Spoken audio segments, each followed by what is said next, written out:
Welcome, I'm Beth Ponder. I'm going to be your host for today's session, joined by Olga Demina on my staff. All right, Ray Ann, I think we've got everybody connected here in the room. So I am going to turn it over to Ray Ann Springer with the Texas Workforce Commission to talk to us about the TEAMS 6.1 release. Ray Ann, you can take it away. Thank you. This is Ray Ann Springer. I work with AEL. I am the systems analyst for the team, which means I do a lot of work with teams and running queries for the database and a lot of the technical documentation for the program. We're going to do just a quick look-see at 6.1, the release that we just had. I do want to share that we've had a multitude of releases in the time that I have been with teams, but we haven't had a presentation for a while. We do have, of course, the release notes that go out with every release. And we also have the team's memo within the system that also kind of tells you the defects that have been released. In this document here, in this deck, I've added all of the defects we've had from 5.81 through 6.81. So you can go and look at them at your leisure. By now, you're probably familiar with all of those defects. And if you've had any questions about them, they've probably already been answered. But I just wanted to keep us kind of up to date.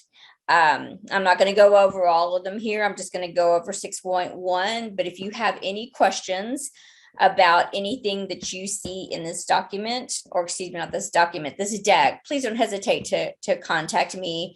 And I'm at the global address, ray.springer@twc.texas.gov. All right. So I'm going to skip down, guys. Bear with me. My mouse is broken and I'm having to do the touchpad thing, and I am not a sophisticated touchpad user. I admire those of you who are, but I am really horrible at it. I am very old school. Okay, in 6.1, which we released in late January on the 20th to be exact, we had 6 releases that went out. 3 of them were data fixes, so they are specific to a grant recipient and specific to something that they needed us to do to be able to get their data entered correctly, or to get a match done correctly, or to remove incorrect information. So I'm not going to go over those in any detail, but there is a section here in the document that says data fixes, and it'll list the 3 there that were fixed. The other 3 were related to reports, and those are the ones that I'm going to be discussing with you. The first of those is 319043, modify the MSG management report to include all of the participants' MSGs for the time period that the report is submitted for, and not just the last. That it used to be like your highest level of this, or your latest date of this. Like if you had multiple, I'm not as familiar with this stuff. If you had multiple different kinds of MSGs, and I'm talking about something like skills certificate, it would just have the most recent one, or something like that. And what we did is we said, let's make this a true MSG management report, and let's give them all of their MSGs, and then they can look at, get a holistic look of their individuals' MSGs. And I'm going to get to that a little bit more as I'm going along. This is just a quick overview. The second one, of course, is to create a new POP Exiters management report. That's the new report that's gone out recently, and we'll be discussing that in just a bit. The third one was twofold. Modify MSG and POP reports to be able to select multiple providers. That was apparently a problem beforehand, and that has been fixed. Also, we had requested a fix be made to, apparently when you were running the report for the past, it was showing providers, it was not showing or filtering correctly based on the provider that you selected and the time period that you selected for the report. We'd added that to Octane. Unfortunately, the coder did not see the Octane, is our software development lifecycle application. It's where we enter all of our defects and all of our enhancements, and you can track where the bug is at any moment in the cycle. in that system. So we had added a comment saying we need to fix this also after we entered the initial defect. Unfortunately, the coder did not see the comment, did not fix it, and it was too late to get it fixed in this release and the release to go out as scheduled. So that will go out in the next release. And I apologize for that because I know there was one of you, and I want to say his name was Abel.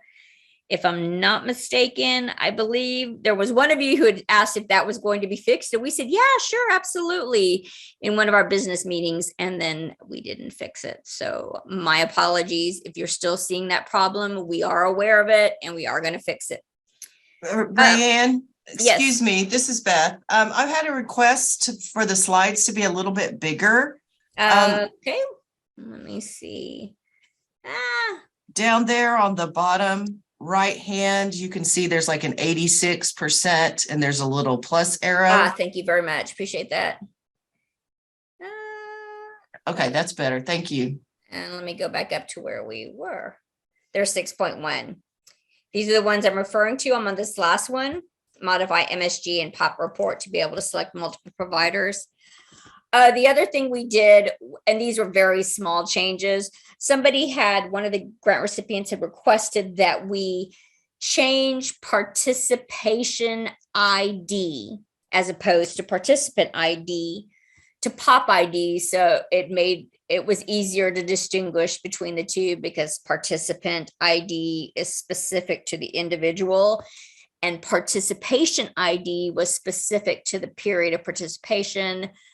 And they were just confusingly labeled. So we went ahead and did that on the reports that use it. We also reversed the order so that pop ID displays first, because those are what the reports are unduplicated by, not participant ID. Pop first, then participant ID. So individuals that have 2 pops within the report period that you're running for, would show up twice, and the individual period, the pop ID would show up first. Okay, I'm going to go down a little bit. I'm going to just skip through a lot of this. Anyway, report defects. Before I get to the pop exiters, I'm going to do that one last. Oops, sorry. I went a little too far, guys. Forgive me. I've probably said as much as I want to say about the modify the MSG manager report to complete all of the participants' MSGs for the time period that the report is submitted for, not just the most recent.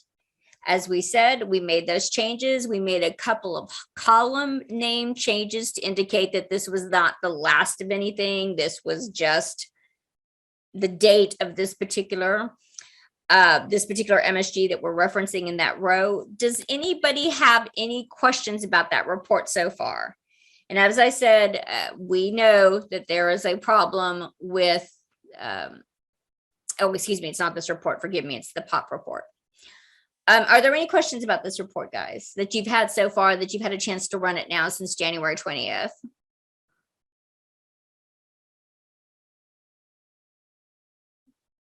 Nothing? Okay, guys, terrific. I love that. And then, of course, the last one, modify the MSG and POP report to be able to select multiple providers. We've done that. We've created it. We've changed the column names, as I said, from participation ID to POP ID. And then the note that I was saying, unfortunately, it looks like the provider filter is still not being applied properly. The report is pulling participants that have POPs within the report date range, but were served by the selected provider in prior PYs. As I said, I believe it was Abel who had asked about this specifically. We said it was going to be fixed. Unfortunately, it's not. We know it's a big deal, and we will try to get it out in the next release. If not the next release, definitely by the end of the PY. Are there any, sorry about that, guys. Are there any questions about that? Ryan, we have a question in the Sure. chat. Can we please get a copy of the slide presentation? Of course, I will send that to you. Of course.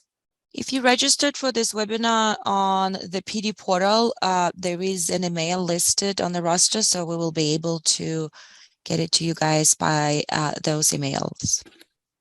Okay. So do I need to send it, or will y'all be sending it? And forgive me for not knowing the process very well. I have it, so I can go ahead and put it in the chat. Wonderful. Thank you so much, Beth. I appreciate that. Okay. And then the last one I wanted to talk about was the POP Exeters report. And I do have quite a bit to say about that, but I'm going to try to keep it brief and succinct. We created the new POP Exeters Management Report with a select subgroup of grant recipients to kind of help us flesh out what we wanted this report to do.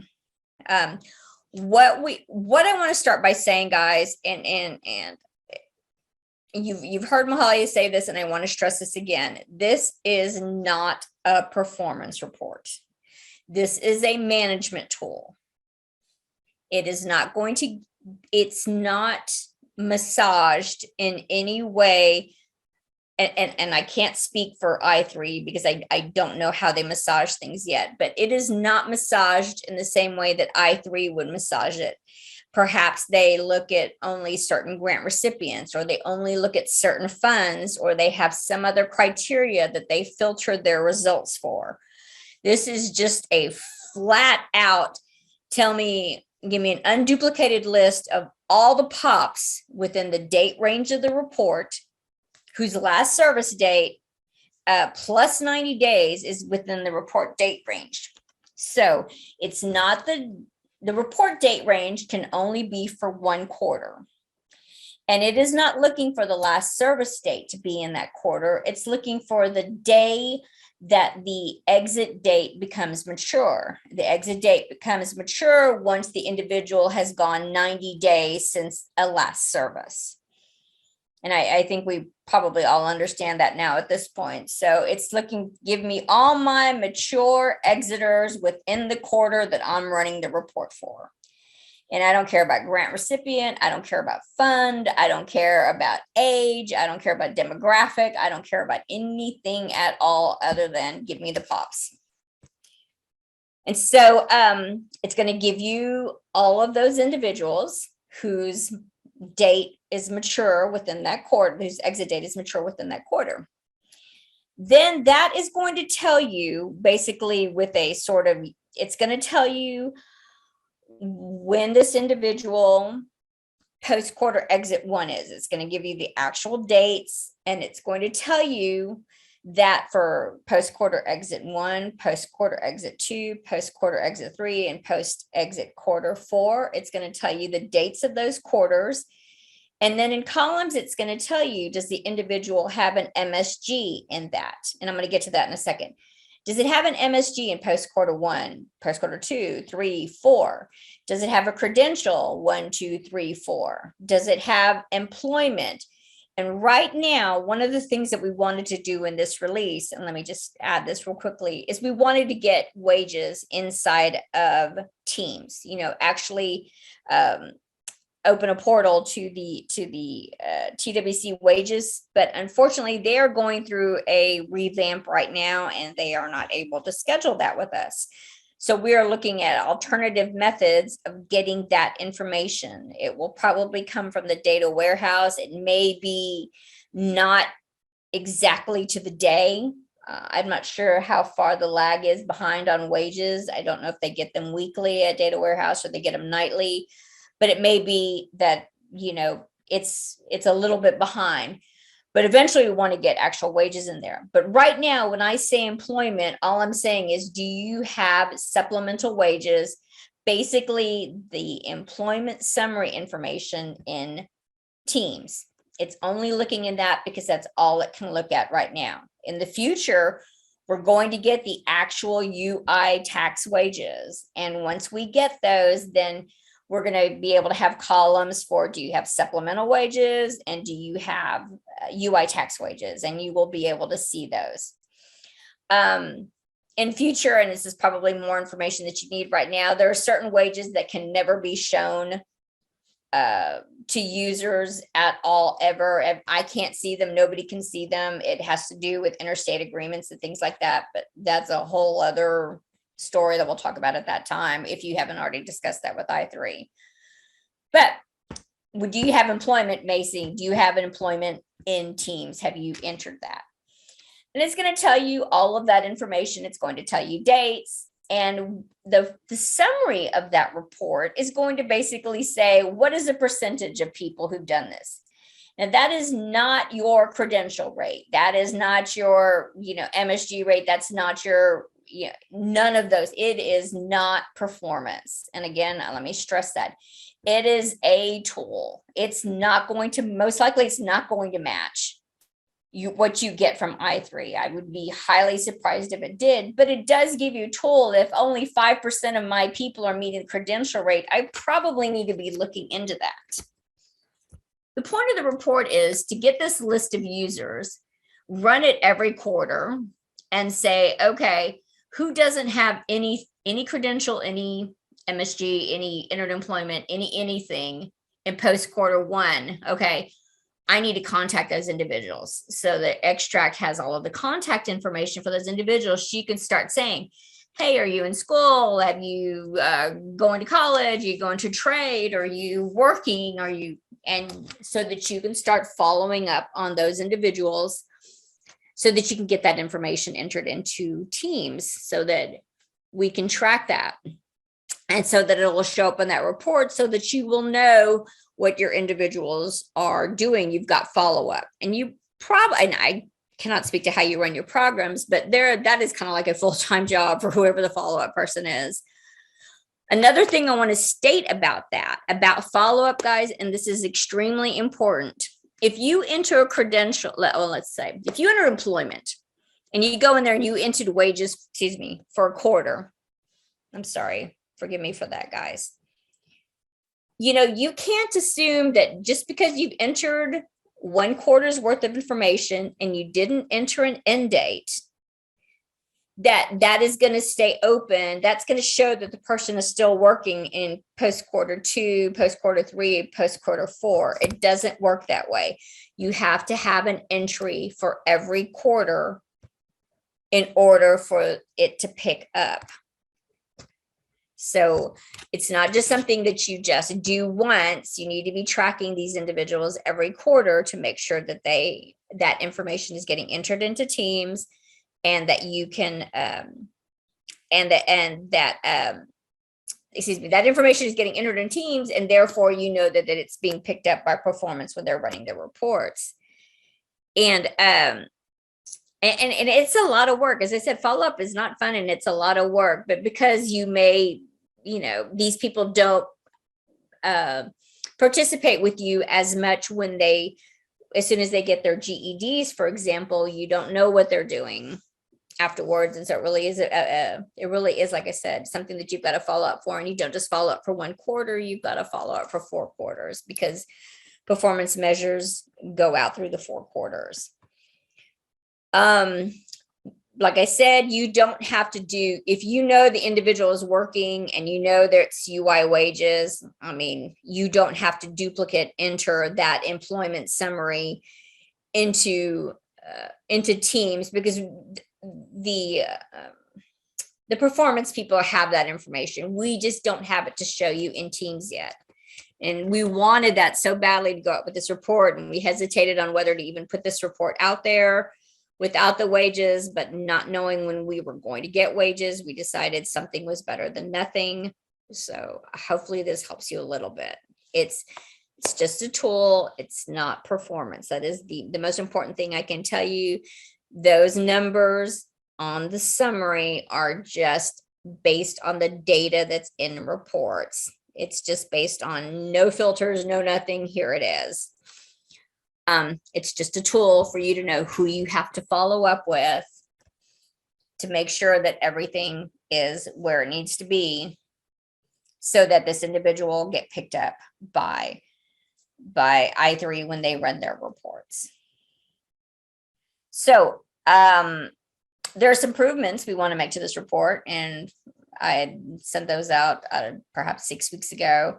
I don't have any comments yet about what is going to be most important as far as what kind of improvements that we can make, but things that have been suggested are like allowing the report to be run for more than one calendar quarter, that's fine, and we can do that. I don't know what that would do for you for this report, because that would be so much data for so many people for you to follow up on. It would be crazy, but that's a possibility. MSGs, there was a question about whether or not we should include MSGs in this report. The only reason we went ahead and did it, and it was kind of divided in the report subgroup, but the only reason we elected to go ahead and put it in there is because if somebody is entering an MSG after the pop ends, it'll show you, why is this MSG being entered in post quarter 2?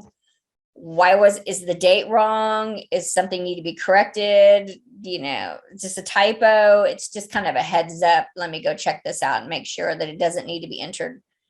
It shouldn't have been entered before the pop closes, so that, you have a chance to rectify that and fix that. I know there's no post exit performance measures associated with MSGs, but we went ahead and left that on there for now. I know, guys, I'm throwing a lot of information at you, and I apologize for that. Most of what I've said has already been discussed in the report description itself.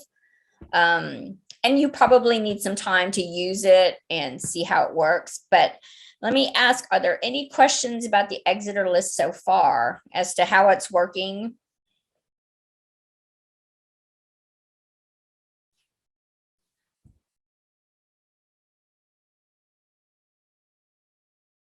Y'all are an easy crowd, guys. I love it. Again, don't hesitate to contact me directly or contact Blanca through TA Technical Assistance if you have any questions. You also, of course, have your TA staff, AEL staff.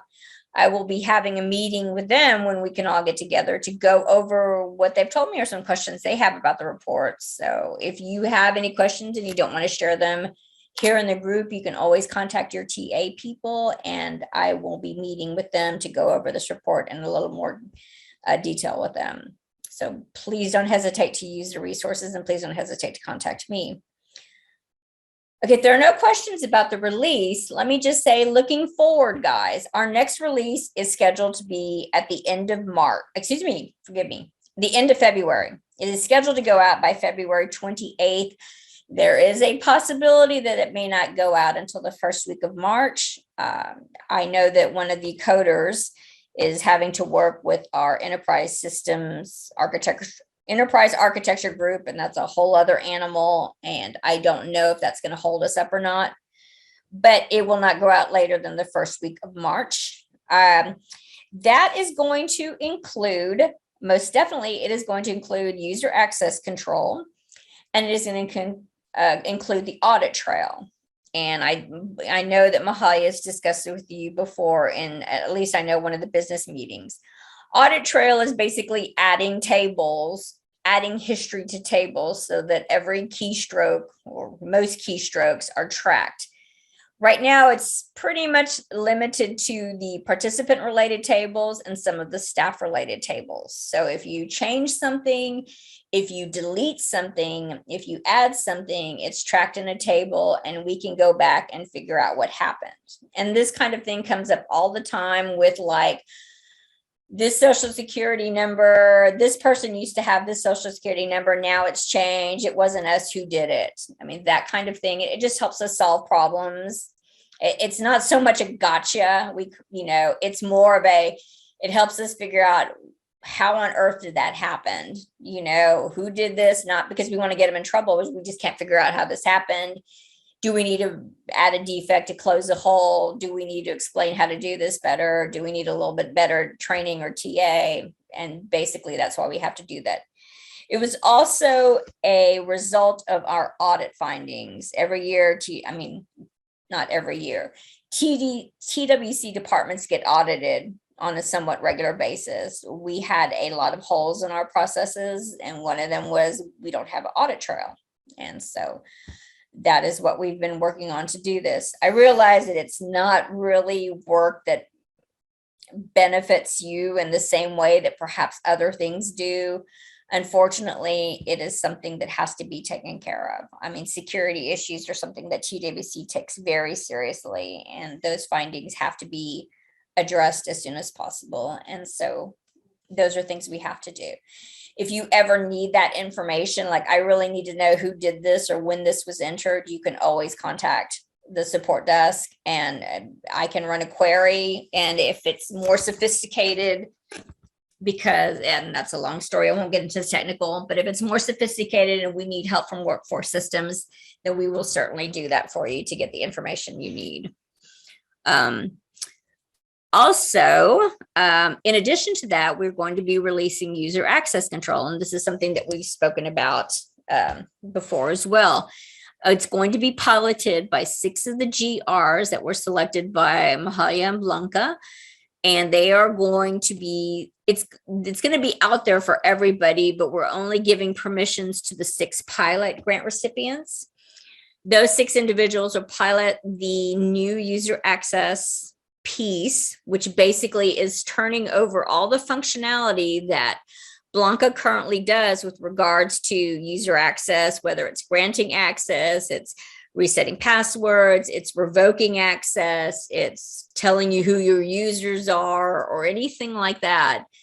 That is going to be done at the local level now. We will not be in that business anymore. Anyway, the pilot starts with the release. It will go through the end of the PY, starting on 7/1, PY 2324.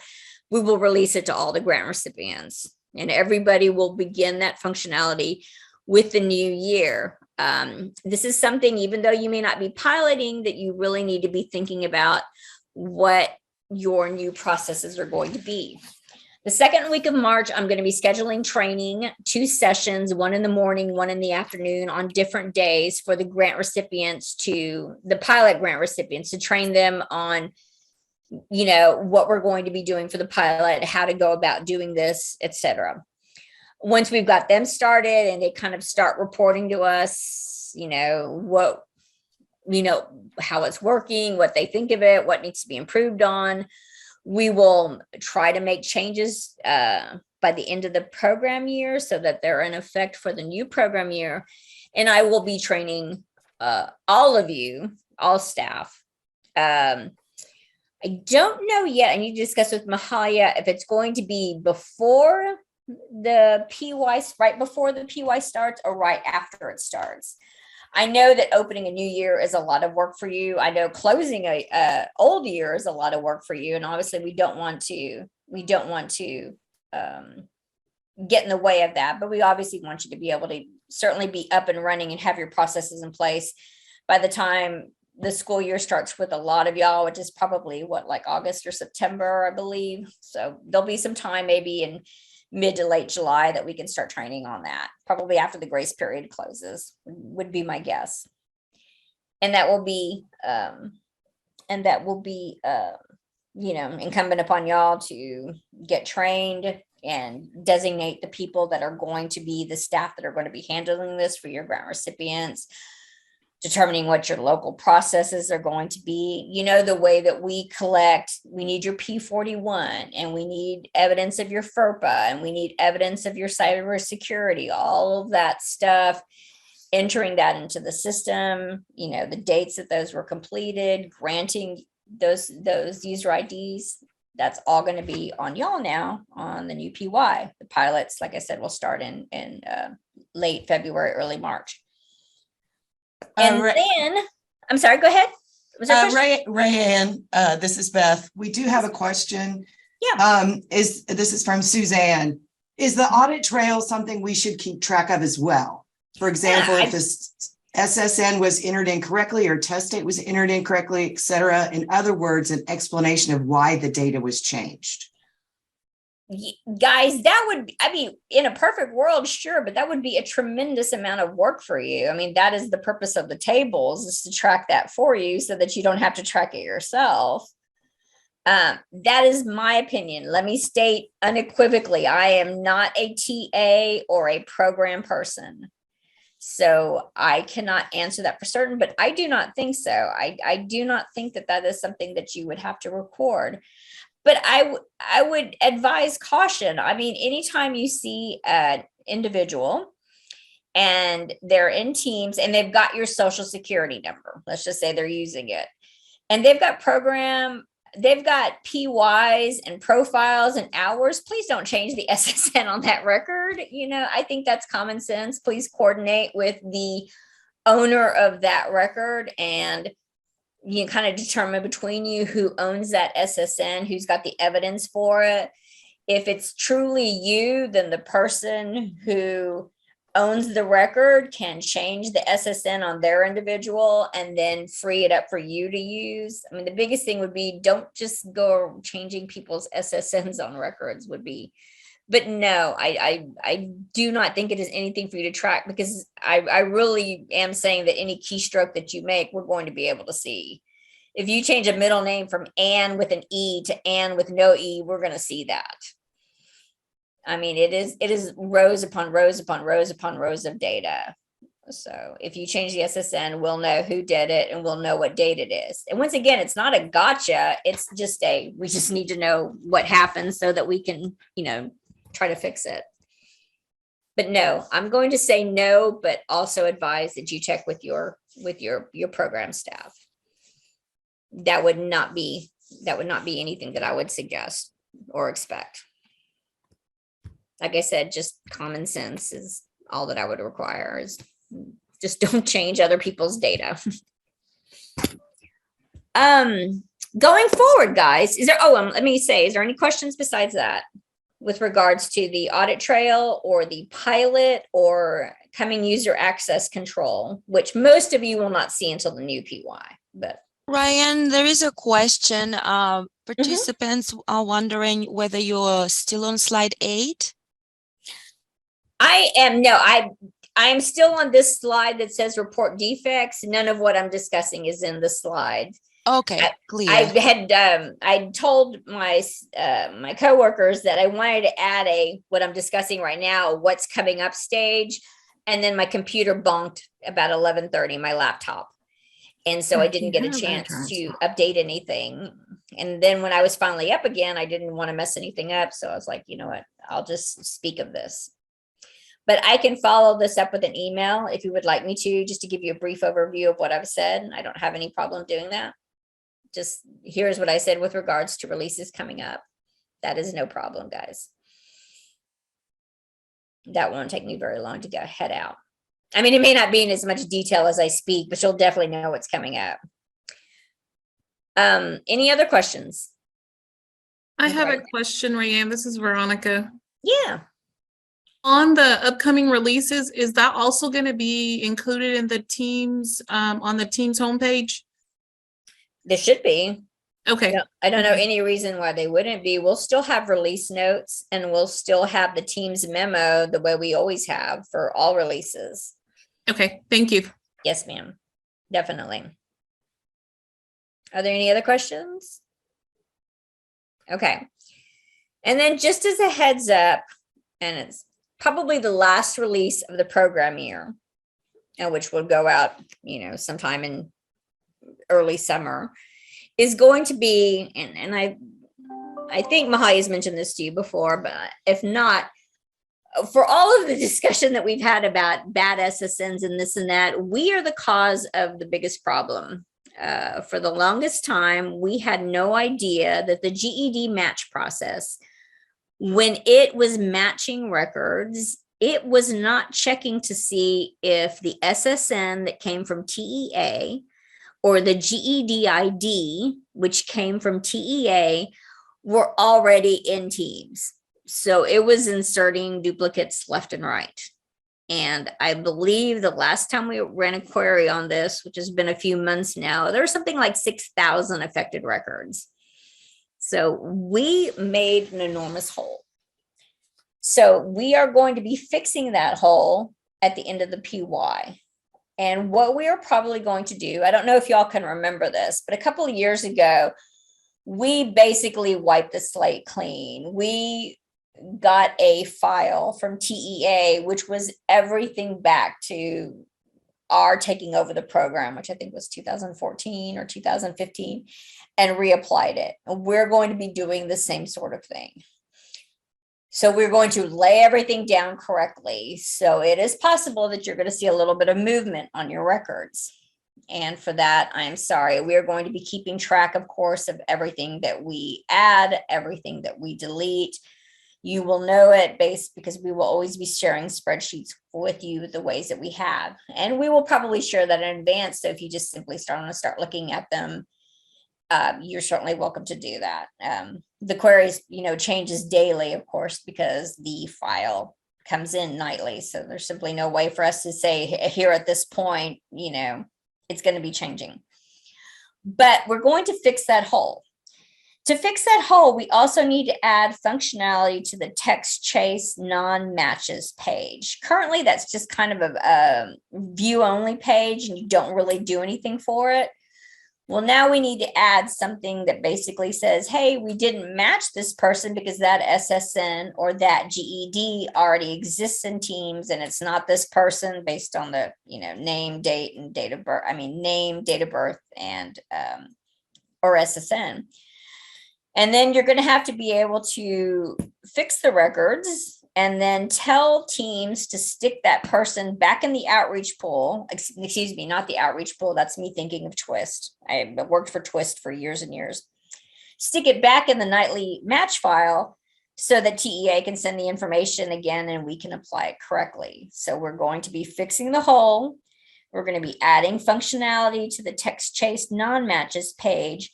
And we are going to be there are 4 phases of duplicate merges. We're going to be doing phase 1 and 2. That means any duplicate records that don't have any profiles associated with them yet, we're going to merge. If they're duplicates, we're going to pick the latest one and we're going to merge the records. Anything that we merge, anything that gets deleted in the process goes in the audit trail. So we'll always be able to find them. We'll also create a worksheet that says these are the individuals being deleted, so you will know. The second phase is going to be people that have a profile, and I believe I'm trying to recall this off the top of my head, but don't have any employment outcomes. Like there's no contact hours, and there's no employment outcomes. So either they both have a profile and nothing happened, or one has a profile and the other one doesn't, but nothing else went beyond that. We're going to merge all of those together as well. Then later, as we become comfortable with the merges and y'all are comfortable with the merges and nobody's like, oh my God, my performance dropped 75% or something like that, then we'll go looking to merge records where both records have, or 3, in some cases 3 and 4 and 5, and I am not joking, of the same individual. If they've got profiles on one or more of them, and they've got contact hours, and they've got employment outcomes, and they're spread over a couple of records, then we're going to have to merge those. But that is going to take some time, as that is a very leery step for us to take, because that is moving a lot of data. So what we want to do is just kind of do the blanks, just sort of people that get entered and you never really do anything with them. And then maybe 6 years later, they come back and their name has changed. And so you re-entered them again, and now they've really got 2 records out there, but you still didn't do anything with them because they disappeared again. Those kinds of people will be merging. So it's going to be a lot of work for that last release for the PY. It's going to be a lot of moving parts, but we will keep you abreast of what we're doing, and we will provide as much data to you in advance of what we do, and then data based on what we actually do, what we merged, what we deleted, what we did. So you will not be in the dark. Okay, Rayanne. Hi, sorry, this is Beth. I just want to give you a heads up that we have 20 minutes left. Thank you. Oh, I'm close to finishing up. Thank you. Okay. But we will be doing that and keeping you abreast of everything that we're doing. But that is mostly going to be behind the scenes. That's not going to really be so visible to you, other than you're going to know what's happening, and you may see like I said, giving you the list in advance will give you an idea of, okay, when this extra record disappears, it's okay because I know where it's going, or I know what happened to it. And so we will be keeping you abreast of that. And then there'll probably be just some of the little things that we need to fix. For example, not fixing the provider filter working correctly on the MSG management report. That should have been fixed in this release, but wasn't. A couple of smaller things like that we will try to get snuck in as we can. Going into the new PY, guys, I don't have anything definite. We have lots and lots of work. It's probably going to be focused on reports. So the reports, we say that, we hope, God, we don't keep getting hit with security findings and audit findings and things like that we need to address. This year was supposed to be the big reports year, and we got shellacked by security findings and audit trails. So hopefully next year we'll be able to revisit that. And then, of course, any new initiatives that come up, any legislative changes. Obviously, we know the peeps are in session, and then continue fixing the things that need to be fixed. I mean, I know, for example, y'all are running a lot of reports that are just wrong. For example, you've got assessment reports that don't have table 11 and 12. And I understand now they're creating a 13 and 14. So it doesn't have the CASAS on there. I mean, so you're only getting part of your information. All those reports probably need to be updated so that they're meaningful for you. And whatever new reports need to be created, we need to start working on those as well. I know that in our reports subgroup that we had, I know Eduardo had made some suggestions of things that can be fixed. And I have a couple of others from people that we'll be looking at as well that relate to the reports that have to do with the data sign-off. So lots and lots and lots. I don't want to unload your brain too much, but just kind of give you an idea of what we're working on our side. Does anybody have any questions, guys? Yep. Did I fry your brains? Hopefully not. I will send, I believe Beth is going to send this, presentation to y'all, this deck. I will follow up with an email, just basically outlining what I discussed, what will be in the next release and what will be in the release after that. Basically all of the releases between now and the end of the PY, just to give you a heads up. As I said, I don't have a slide for that. So I will get that to you, just so you know, and you have that. If you have any questions at the very last part of this deck, let me scroll all the way down over here.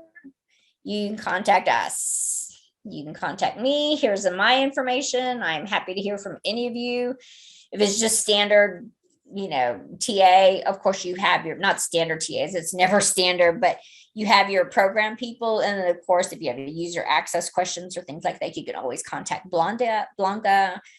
Please don't hesitate to reach out if you need me to answer any questions. You just want to talk to me about your concerns about releases or reports or anything.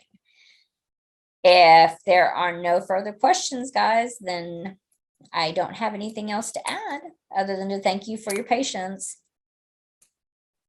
All right, guys, and when y'all have a terrific afternoon, and I will look forward to speaking soon with the pilot grant recipients for user access. But if not, I will look forward to hearing you when I meet you next. Okay, guys, y'all have a great one.